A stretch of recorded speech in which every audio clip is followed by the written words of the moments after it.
자, 오늘 우리 교리 109번째 시간으로 말씀과 성례 13번째 불세례에 대해서 또한 성결하고 거룩한 그 은혜의 모습에 대해서 한번 생각을 해보도록 하겠습니다. 자, 우리 성경 베드로전서 3장 21절입니다. 우리 같이 교독하도록 하겠습니다. 그런 예수 그리스도의 부활하심으로 말미암아 이제 너희를 구원하는 편이 곧 세례라. 육체의 더러운 것을 제하여 버림이 아니고 오직 선한 양심 하나님을 향하여 찾아가는 것이다. 이 말씀에 대해서 오늘 우리는 그 세례가 세 가지 종류가 있다고 그랬습니다. 세례는 세 가지 종류가 있다. 물론 뭐 여러 가지로 다시 그 세분하는 사람들도 있지만 우리는 그런 어떤 의미적인 모습이 아니라 성경 안에서 말씀하신 그 말씀을 한번 중심으로 해서 말씀을 드리도록 하겠습니다. 그래서 마태복음 3장 11절을 중심으로 해서 세례 요한이 바리새인과 사두개인들, 온 유대인들 앞에서 내가 물세례를 준다. 이것은 회개케 하기 위하여 물로 세례를 준다라고 했죠. 그러나 내 뒤에 오시는 또 한 사람이 있는데 그 사람이 바로 예수죠. 예수는 나보다 능력이 많기 때문에 나는 그의 신을 들기도 신을 들고 쫓아다니는 쉽게 말하면 노비나 하인, 신발 들고 쫓아다니는 그런 하인의 역할도 나는 감당하기가 힘들 정도로 나는 그와 그렇게 큰 차이가 있다. 그런 뜻이죠. 그런데 그는 성령과 불로 너희에게 세례를 주실 것이다. 라고 이렇게 말씀을 하고 있습니다. 여기서 이제 이렇게 조금 바꿔 써야 되는데, 성령과 불로 세례를 너희에게 주실 것이다. 라고 하죠. 자, 그래서 우리가 지난 시간에 물세례에 대해서 말씀을 해봤고요. 오늘 이 시간에 불세례. 그래서 예수님은 불세례와 성령 세례를 중심으로 하시는 그런 세례를 주시는 분이시다라고 이렇게 말씀을 세례 요한이 하셨는데 그 중에 우리는 이제 오늘은 성령 세례는 다음 시간에 그리고 오늘은 불세례에 대해서 말씀을 드리도록 하겠습니다. 그 세례에 대한 내용이 뭐냐면 고린도전서 12장 13, 14절에 보니까 우리가 유대인이나 헬라인이나 유대인이나 헬라인이나 이 말은 뭡니까? 지금 뭐 이스라엘 사람들이나 또 헬라인은 물론 이제 당시에 헬라 지역, 그리스 지역의 헬라 지역, 당시에는 뭐 헬라가 전 세계를 통일했다라고도 과언이 아닐 정도죠. 그렇기 때문에 쉽게 말하면 이방인들 말입니다. 유대인이나 유대인 외에 다른 온 세상 사람들, 이방인이나 그리고 종된 자나 또는 자유한 자나 다 한 성령으로 세례를 받아 한 몸이 되었다라고 하는 것입니다. 그러니까 하나님 안에서 우리가 예수 안에 구원을 받는, 다시 말하면 우리가 이스라엘 여기에서 유대인이 된다라는 것은 우리가 혈통적으로 유대인이 되는 건 아니고요. 이스라엘, 의미적으로 이스라엘이죠. 이스라엘은 뭡니까? 하나님과 겨루어 이겼다라고 하는 의미가 이스라엘입니다. 그래서 하나님이 쉽게 말하면 최고로 인정하는 민족, 그러한 민족이죠. 다시 말하면 에서와 야곱 있죠. 근데 형 에서를 속여서 동생 야곱이 형의 축복을 다 빼앗아가서 에서가 굉장히 화가 났죠. 그래서 그 형의 그 분노를 피해서 외삼촌, 그러니까 엄마의 오빠죠. 엄마의 오빠. 외삼촌 집으로 가서 21년 동안 종살이를 하죠.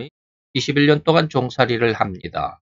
그러면서 큰 거부가 되고, 이제 집으로 돌아옵니다. 집으로 돌아오는 길에 야복강이라는 강을 건너서 고향으로 가야 되는데, 고향에서 21년 만에 집으로 돌아온다라는 소식을 들은 형 에서가 400명의 군사를 끌고 400명의 군사들을 끌고 야곱을 죽이려고 지금 고향을 출발했습니다. 라는 소식을 듣게 되죠. 그랬더니 야곱이 이제 벌벌 떠는 거죠.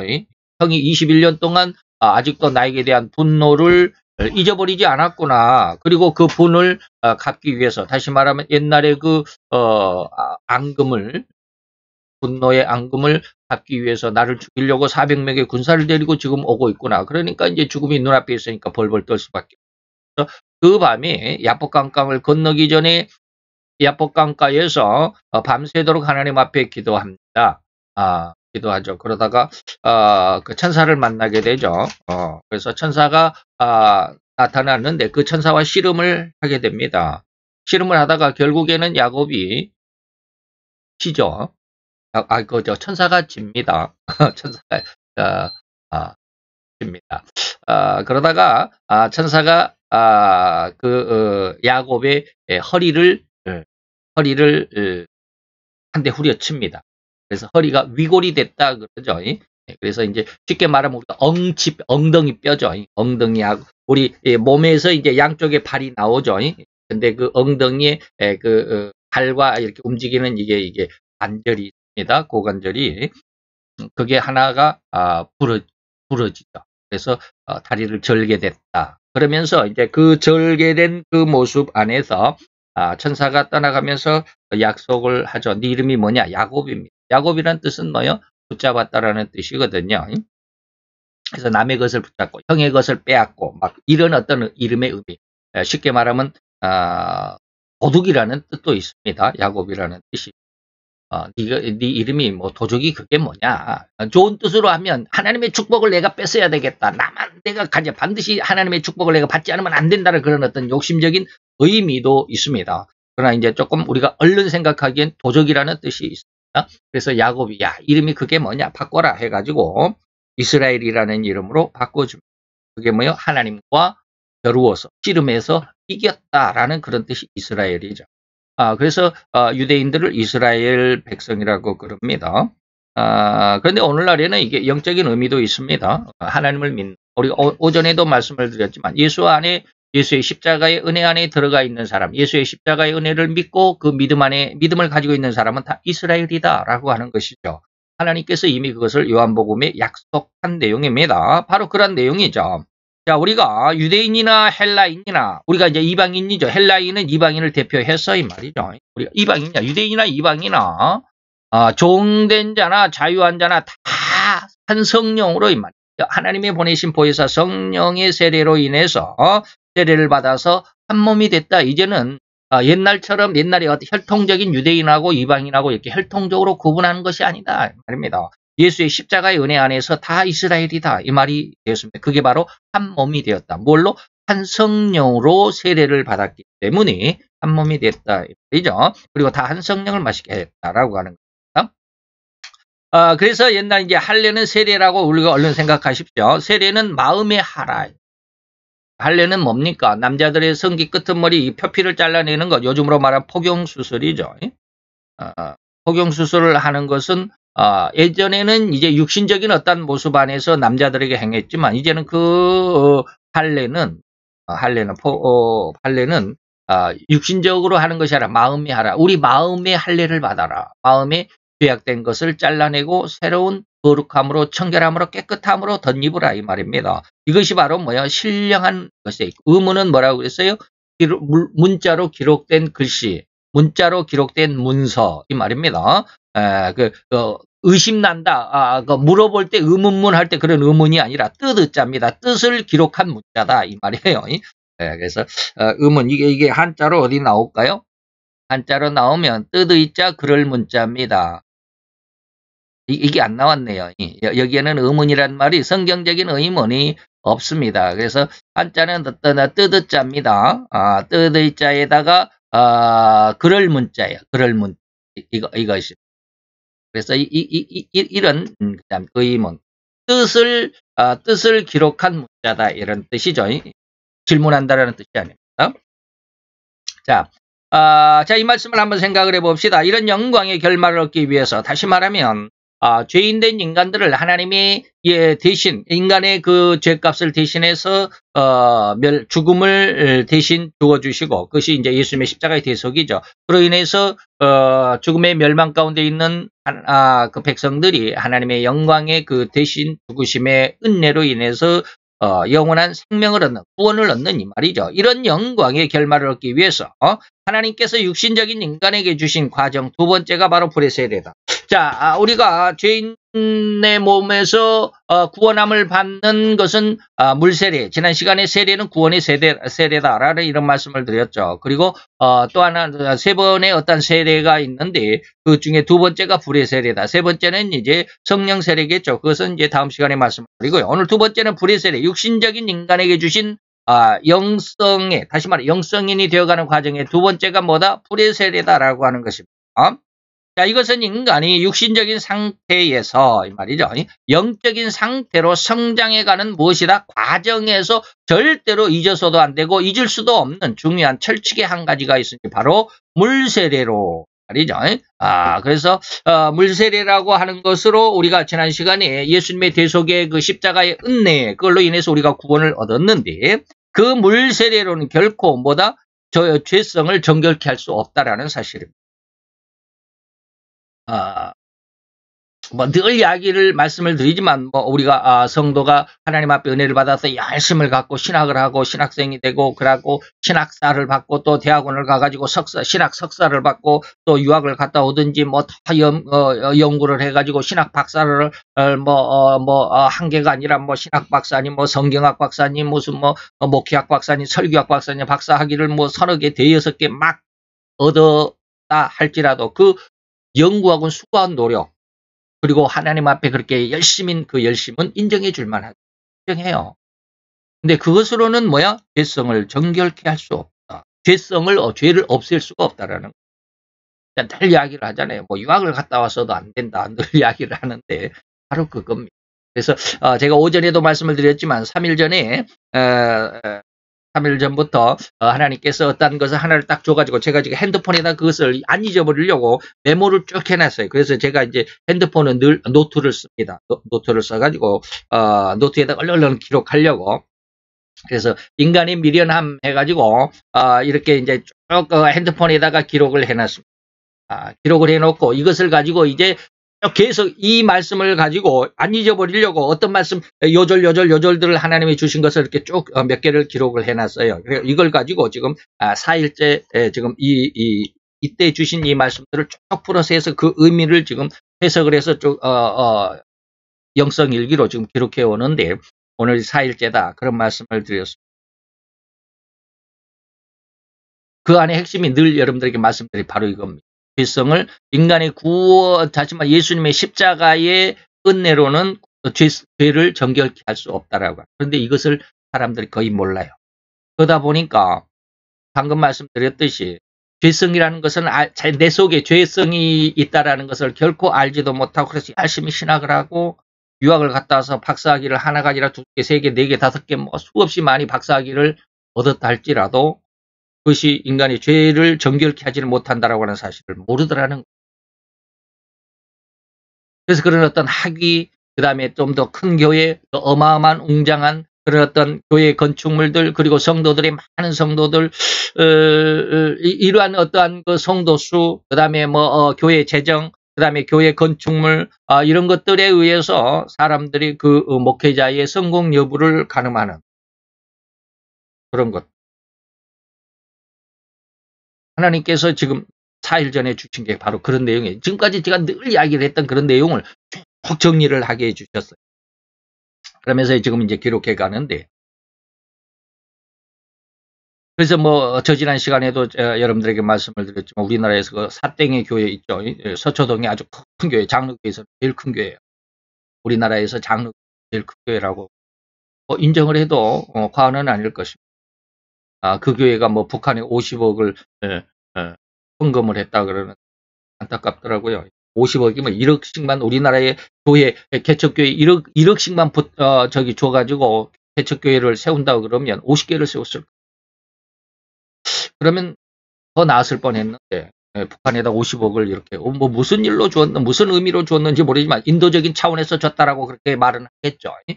그런데 그 돈이 오히려 가짜 목사들의 활동비로 쓰이고 있다.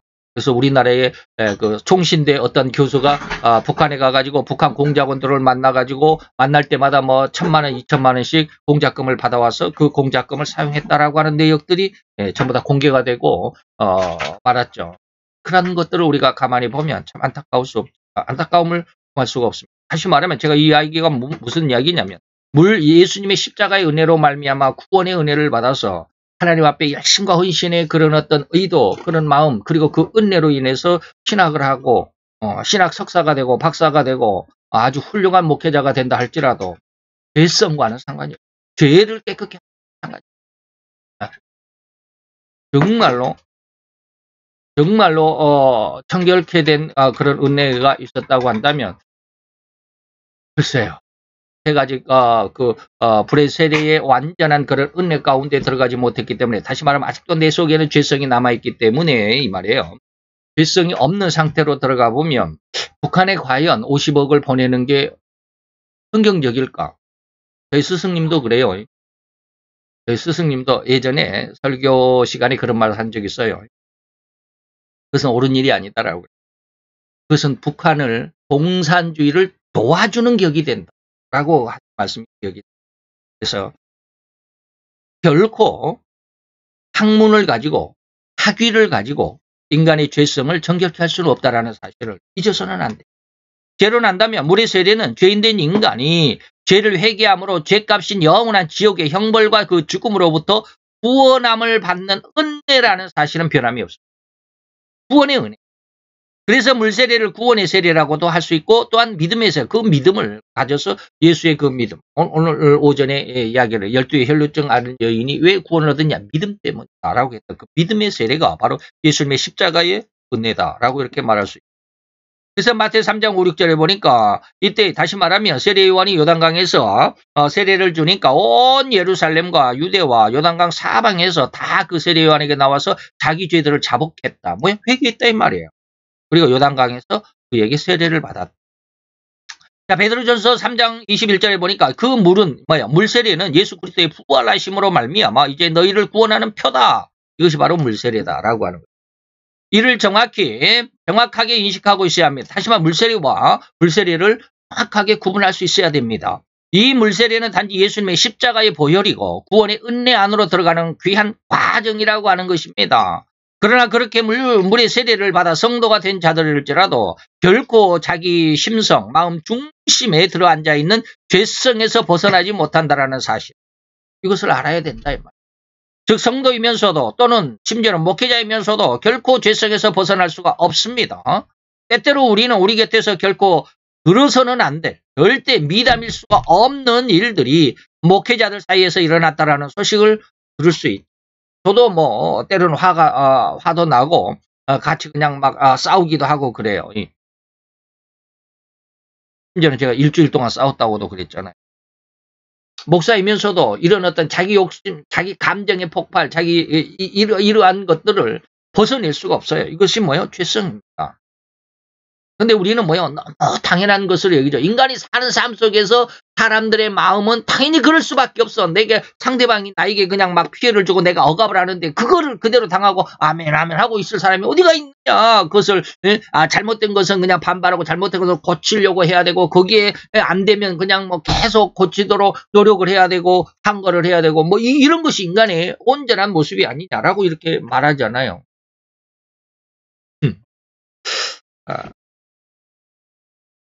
그런데 죄성이 없는 사람, 불의 세례를 받은 사람은 거기에 대해서 전혀 그러한 반감이 없습니다. 그러면 도대체 여러분들이 많이 헷갈리게 될 거예요. 불의 세례를 받아서 정말로 거룩한 사람이 되면 정치가 잘못해도 왕이 잘못해도 그대로 순종하고 있어야 되느냐. 소크라테스처럼 악법도 법이다라고 그렇게 받아들여야 돼요. 그렇지만은 않아요. 그래서 이게 좀 어려운 거예요. 좀 이게 여러분들 그런 내용들을 말씀을 드립니다. 그래서 목사들이라 할지라도 심심치 않게 잘못된 일, 있어서는 안 될 일. 도무지 목사로서는 그런 일을 해서는 안 된다고 생각하는데 그런 일을 했어요. 그런 죄를 지었어요. 그럴 때이 말이에요. 다시 말하면 그런 목사들 아무리 학위를 가지고 공부를 많이 해서 학위를 가지고 석사가 되고 박사가 되고 그래서 큰 교회 목사라 할지라도 이 말이에요. 이런 잘못된 일들이 우리가 있음을 우리는 들었죠. 방금 말씀을 드렸다. 우리나라에서 장로교에서는 제일 큰 사땡의 교회가 서초동에 있는데 그 교회가 북한에 50억을 줬다더라. 뭐 이런 거. 그렇게 해서는 안 될 것 같은데 그 사람은 그렇게 했어요. 그 사람도 우리나라 WCC에 가입된 교단에서 그리고 열심히 그 일을 또 열심히 하고 있어요.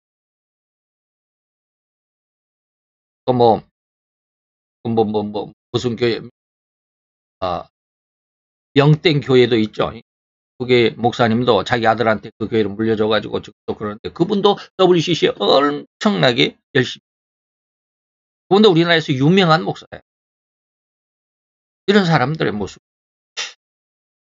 그것이 바로 아무리 신학으로 학문적인 깊이를 얻었을지라도 결코 그러한 학문이나 또 물세례의 능력으로는 죄를 정결케 할 수 없다라는 것의 증거일 뿐이다. 그 말씀드리는 거예요. 그래서 예수님의 십자가의 대속의 은혜를 믿는 것으로 인해서 우리가 죄를 회개하고 죄를 용서받아서 하나님의 아들로 딸로 인정을 받고 구원의 아들 영적인 이스라엘인이 됐다. 그것으로 끝이 아니다 이 말입니다. 그것으로 끝이어갖고 우리는 더 이상은 이제 우리가 짓는 죄는 하나님이 다 용서했기 때문에 어떤 죄도 죄가 되지 않는다. 이렇게 극단적으로 나가는 사람들도 있어요. 신학교 다니다가 제 후배가 그런 말을 해서 깜짝 놀랐어요. 신학교 다닐 때 제가 신학교 3학년인가 4학년 때 우리 후배가 옆에서 그런 말을 하더라고요. 그 전도 여행을 가고 이제 승합차를 딱 타고 이렇게 쭉 이제 전도 여행을 나가 신학교에서 이제 그 훈련하러 전도 여행을 이제 서울 시내로 나가는데 학교에서 이제 이렇게 승합차를 타고 이제 쭉 어느 지역으로 나가거든요. 그 차 안에서 그런 이야기를 하더라고요. 깜짝 놀랐어요. 신학생이 그런 생각을 가지고. 예수의 십자가 안에서 우리가 죄를 다 회개하고 다 용서를 받았기 때문에 이제 우리는 예수의 아들로 딸로서 어떤 죄도 죄가 아니다라는 거예요. 그래서는 안 돼요. 그런 사상, 그런 신학을 가지면 어떻게 합니까? 네? 저희 신학교 출신인데도 불구하고 그런 사상 가져서는 안 돼요. 큰일 납니다. 어디서 그런 이야기를, 어디서 그런 교육을 받았는지 모르겠어요. 목사를 할지라도 죄를 지으면 천국에는 못 들어가. 그래서 예수의 십자가의 세례는 뭡니까? 구원의 세례일 뿐이지 죄와는 지금 죄성과는 상관이 없어. 죄와는 상관이 없단 말은 조금 제가 너무 극단적으로 말하는 것 같고 죄성과는 상관이 없어. 그래서 하나님은 이러한 인간의 가장 깊은 마음속에 따리를 튼다는 것은 따리가 뭔지 아시죠? 뱀이 이렇게 동글동글 말고 이렇게 딱 앉아 있는 거 그걸 따리를 튼다라고 그래요. 옛날에 요즘에는 그렇지 않지만 옛날에 우리나라에서는 그 물동이를 그러니까 머리에 일 때 머리가 아프니까 여기에다가 이렇게 따리를 얹습니다. 예, 그리고 그 위에다가 물동이를 딱 얹습니다. 아실런지 모르는 사람 요즘 사람들은 그걸 모르죠. 예, 나중에 그림을 한번 보여드려야 돼. 머리에다 딱 이고 그 위에다가 이렇게 물동이를 딱 입니다. 그것이 따리인데 따리를 들고 주인 행세를 하고 있습니다. 무엇이? 우리 죄성이 우리 마음의 중심에 자리를 잡고 있다 이 말.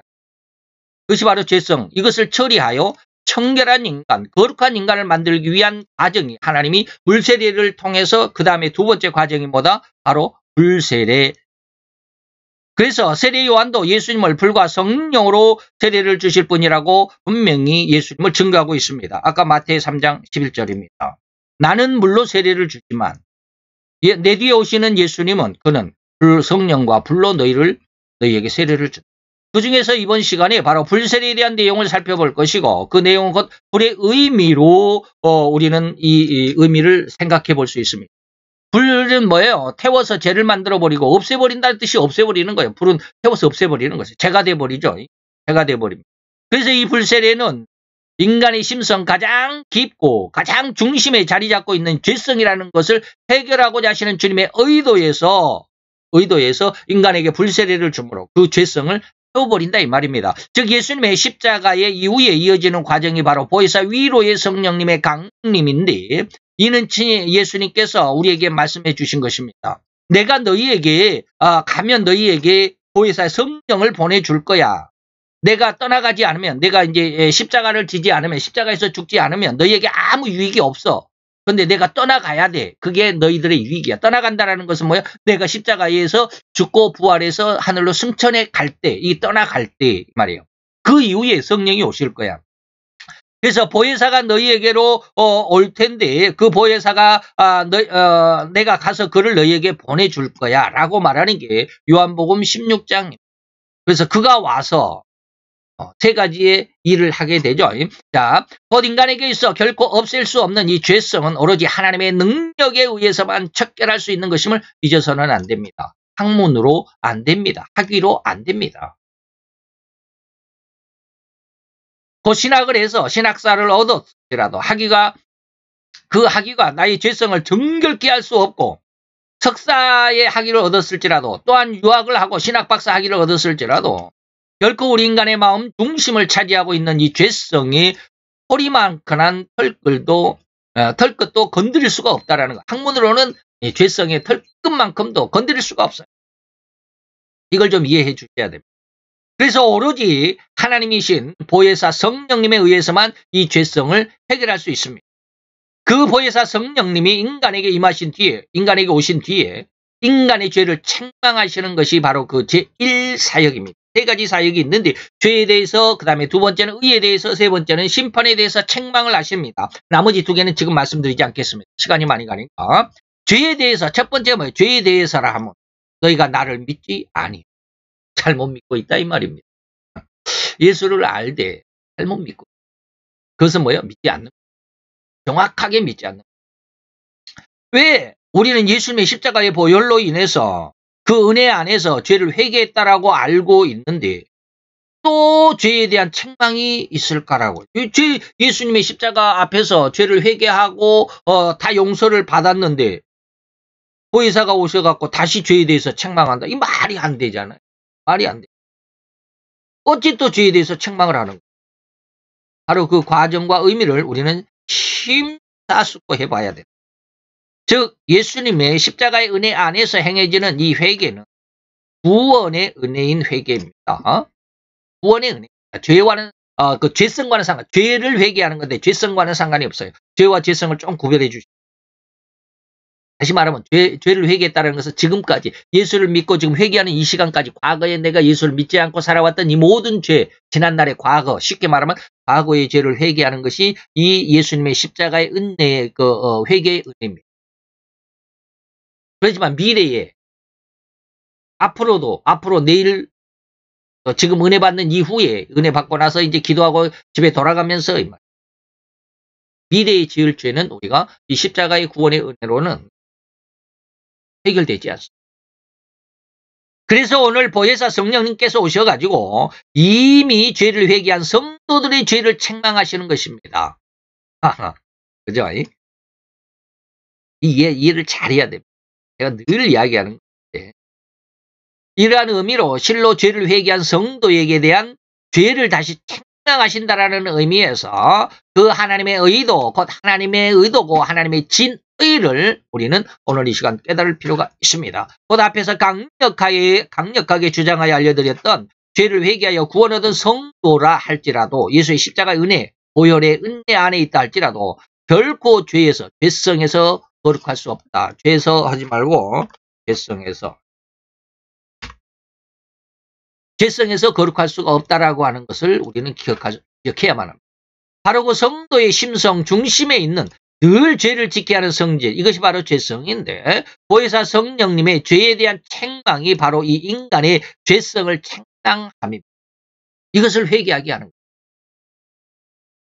그런데 이때 이 죄에 대한 책망을 받을 때 성도에 따라서 이 회개하는 기간이 짧은 사람이 있고 긴 사람이 있어요.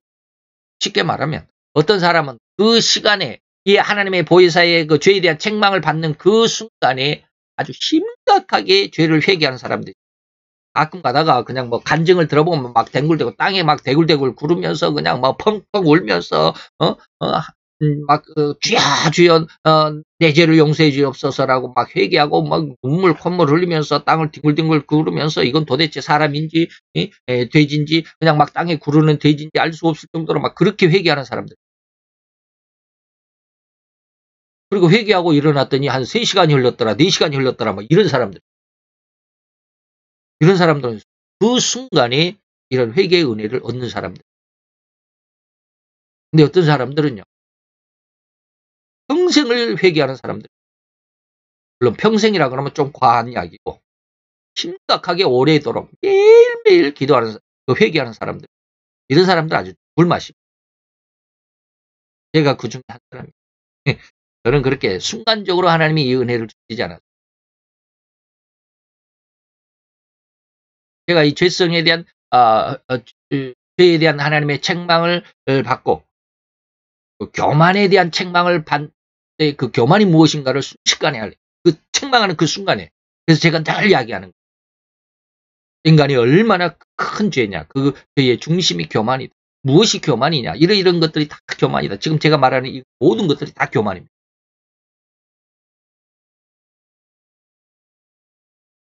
그래서 그 죄를 회개하는데 오래 걸린 사람들 정말 죽을 맛입니다. 회개해도 안 되고 날마다 울고불고 하나님 앞에 회개해도 은혜가 안 옵니다. 근데 하나님이 은혜를 주신다고 그랬거든요.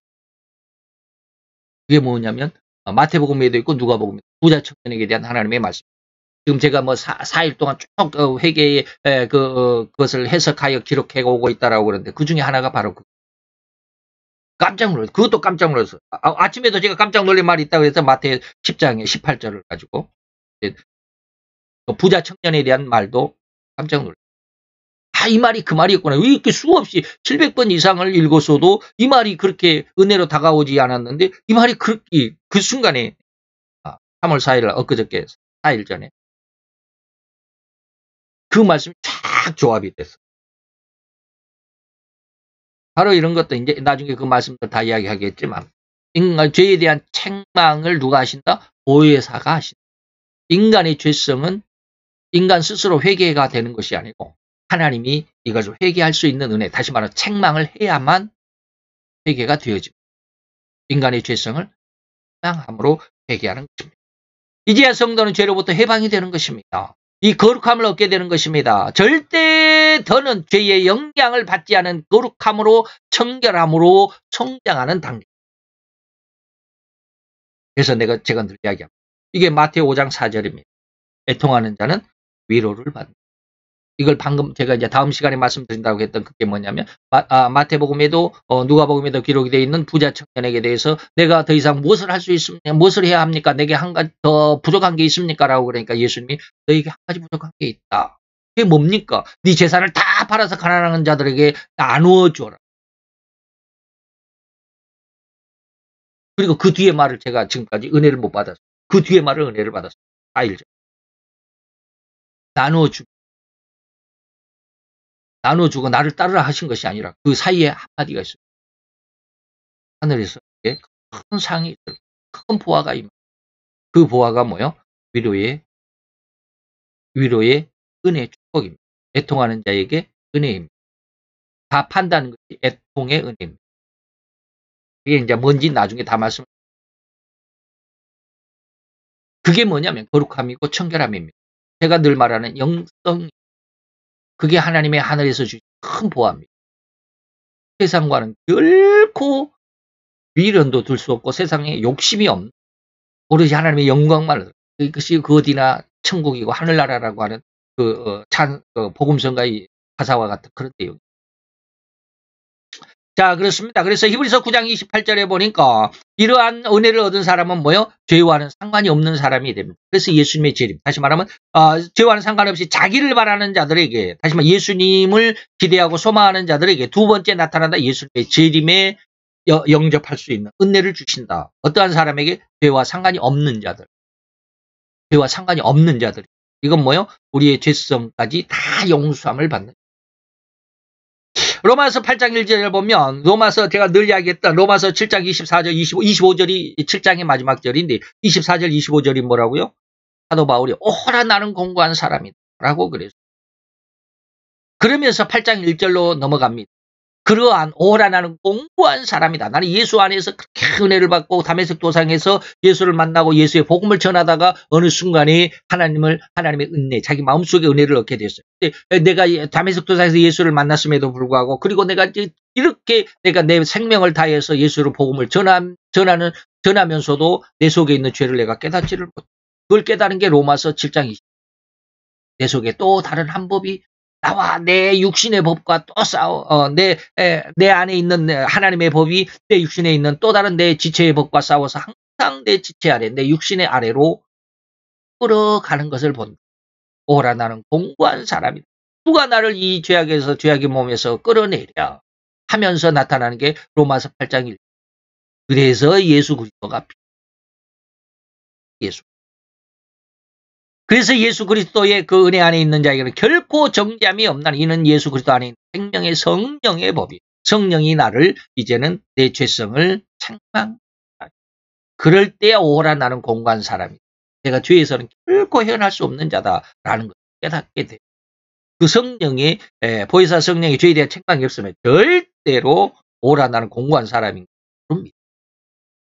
자, 이러한 죄와 상관없을 정도로 예수 안에 생명의 성령의 법의 은혜로 말미암아 죄와 사망의 법에서 해방된 그 상태, 바로 그것이 보혜사 성령님의 우리 구원받은 성도로 하여금 다시 그 성도 자신의 심성 깊이 박혀있고 따리를 틀고 빠지지 않던 그 죄성을 완벽하게 철저하게 해결하신 결과가 로마서 8장 1절이 함부로 로마서 8장 1, 2절을 이야기하는 것이 아니다. 오늘 우리는 로마서 8장 1절의 말씀, 즉 다시 말하면 로마서 7장 21절 24절까지 쭉 이야기하는데 25절은 했는데 로마서 7장 25절까지 있습니다만 21절 24절까지 쭉 보니까 뭡니까? 내 속에 사도 바울이 지금 고백을 합니다. 나는 다메섹 도사 예수를 만나고 내가 기독교인이 되고 그리스도인이 되고 그래서 열심히 전도하는 그 과정 중에 이 말이에요. 과정에 예수를 만난 이후로 내가 지금까지 내 속 사람의 한 법이 있어요. 내 속 사람의 법. 하나님을 늘 즐거워하는 법. 믿음의 법이죠. 그런데 내 지체 속에 또 다른 한 법이 있어. 그것이 내 마음에 하나님의 법과 싸워서 항상 내 지체 속에 있는 죄의 법 아래로 나를 사로잡아. 나는 늘 죄를 짓게 되더라. 난 하나님 앞에 다 기도하고 찬양하고 예배드리고 그러지만 어느 순간에 보니까 나도 또 죄를 짓게 되고 또 화를 내게 되고 또 그냥 막 내 육신적인 법 아래로 내가 늘 죄악 가운데 살아가더라. 이런 것을 나는 늘 목격한다 이 말입니다. 이게 로마서 7장 21절에서 23절까지 내용입니다. 그 결과가 뭐예요? 오라 나는 공고한 사람. 나는 이 사망의 법에서 구원할 수가 없는, 빠져나갈 수가 없는, 호리만큼도 이 죄성에서 내가 자유로울 수 없는 사람이라고 하면서 25절에 그러므로 그리스도 예수의 법 안에 있는 자가 행복. 25절 한번 찾아볼까요? 맞대. 25절을 제가 여기다가 넣지는 않았는데 찾아봅니다. 로마서 7장 무슨 말씀? 자, 그래서 오라 나는 공고한 사람이로다. 이 사망의 몸에서 누가 나를 건져내랴. 그러면서 그러한 고통과 그 괴로움 속에 호소하고 있을 때 하나님께서 이 은혜를 주셨다 이 말. 8장 1절로 넘어가기 전에 우리 주 예수 그리스도로 말미암아. 예수 그리스도로 말미암아서 이 죄성을 해결받을 수 있어요. 그래서 하나님 앞에 감사.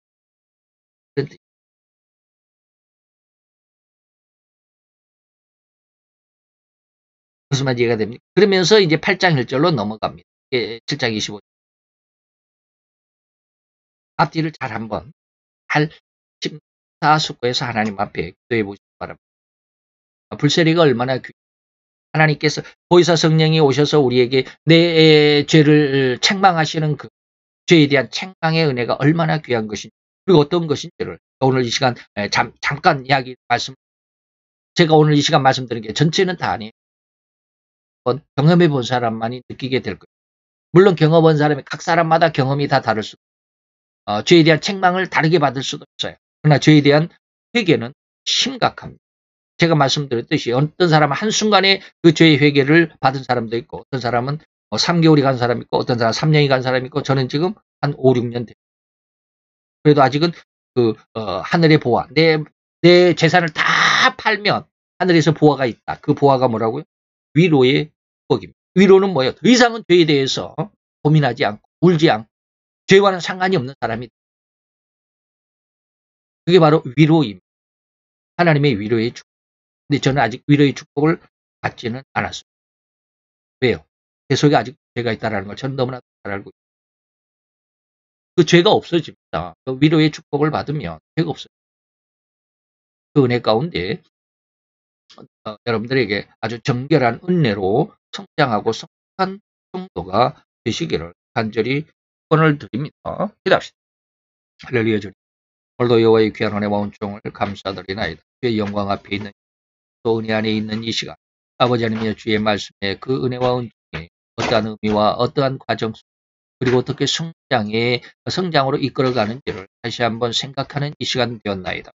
좋아요. 우리로 인해서 하나님 안에서 더 온전하며 더 견고하며 결코 비가 또 내리거나 또 바람이 불거나 또 홍수가 난다 할지라도 무너지지 않는 온전한 그리고 견고한 하나님의 믿음의 건축을 이어가는 하나님의 귀한 하여 주옵소서. 주의 말씀에 아버지의 뿌리를 두고 그 뿌리의 근간에 아버지 힘입어서 더 큰 아버지 하나님의 풍성한 열매를 맺기까지 더 큰 신앙의 나무로 성장하며 하는 저들이 되게 하여 주옵소서. 예수 그리스도 이름으로 감사와 기도드려 싸움나이다.